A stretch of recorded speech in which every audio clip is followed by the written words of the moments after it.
مفتی صاحب اس کی مذمت قرآن و حدیث میں جو بھی جس قدر بھی آئی ہے اس حوالے سے کچھ ارشاد فرمائیں. سود. بسم اللہ الرحمن الرحیم. اللہم صلی علی سیدنا و مولانا محمد وعلی آلہ و اصحابہ وبارک وسلم.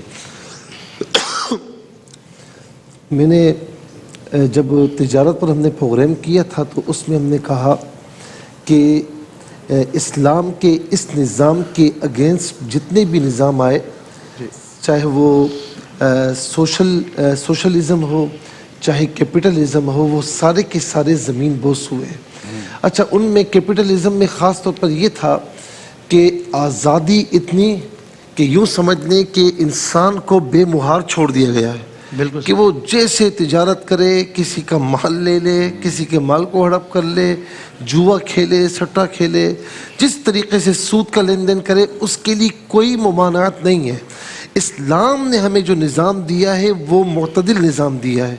نہ تو ساری چیزیں لی ہیں اور نہ ہی لامحدود اختیارات دیے ہیں. اختیارات دیے ہیں ایک حد تک کہ آپ آنر ہیں، بالکل ہیں، لیکن اتنا سمجھیں کہ یہ اللہ تعالیٰ کی عطا کردہ امانت ہے اور اس کے کہے کے مطابق آپ کو خرچ کرنی ہے. تو اسی لیے سود یہ ایک ایسی وبا ہے کہ جو معاشرے کو افریت کی طرح اپنی لپیٹ میں لے رہی ہے. افریت ہے، یہ ایک بلا ہے جو معاشرے کو اپنی لپیٹ میں کس طریقے سے دے رہی ہے کہ ایک شخصیت کا تو فائدہ نکلتا ہے کہ وہ بیٹھے بٹھائے کماتا ہے، بیٹھے بٹھائے وہ اپنی راجدھانی قائم کرتا ہے، بیٹھے بٹھائے وہ غریبوں کو یوں سمجھ دیں کہ اور غریب بناتا ہے اور اپنی حکمرانی جو ہے وہ قائم کرتا ہے. لیکن اسلام جو ہے اس چیز کو پسند نہیں کرتا. اسلام شخصی مفاد کو پسند نہیں کرتا. اسلام ہمیں یہ تعلیمات دیتا ہے کہ اجتماعی مفادات امت کے کس میں ہے. تو اجتماعی مفاد اس میں ہے کہ سود کا لین دین بالکل نہ کیا جائے.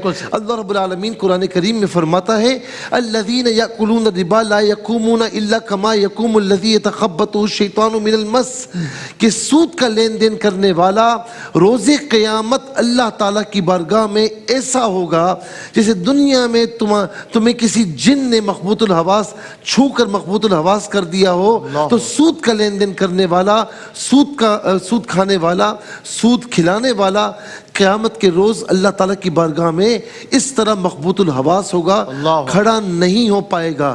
رسول اللہ صلی اللہ علیہ وسلم فرماتے ہیں کہ مجھے رات میں ایک منظر دکھایا گیا کہ ایک جو ہے وہ دریا ہے اور اس میں ایک شخص ہے اور باہر کنارے پر ایک آدمی ہے. دریا سے وہ شخص نکلتا ہے، وہ آدمی پتھر مارتا ہے، وہ دوبارہ اپنے مقام پر چلا جاتا ہے. عرض کی فرمایا کہ میں نے پوچھا یہ کون ہے؟ تو کہا یہ آپ کی امت کے سود خور ہیں. اور فرمایا کہ میں نے شب معراج یہ دیکھا کہ ایسے لوگ ہیں کہ بڑے بڑے جن کے پیٹ ہیں، بڑے بڑے جن کے پیٹ ہیں اور سانپ ان کے اندر ہیں، باہر والوں کو دکھائی دے رہے ہیں. میں نے پوچھا یہ کون ہے؟ تو کہا گیا کہ یہ آپ کی امت کے سود خور ہیں. اور میں ایک بات عرض کروں گا، فرمایا کہ فَإِن لَمْ تَفْعَلُوا فَأَذَنُوا بِحَرْبٍ مِّنَ اللَّهِ وَرَسُولِهِ، اگر تم نے سود کے لین دین کو ترک نہیں کیا تو اتنی بات یاد رکھنا کہ یہ اللہ تعالیٰ سے کھلی جنگ ہے. اللہ اکبر. اور اللہ سے جنگ جیتے کون؟ کس کی مجال؟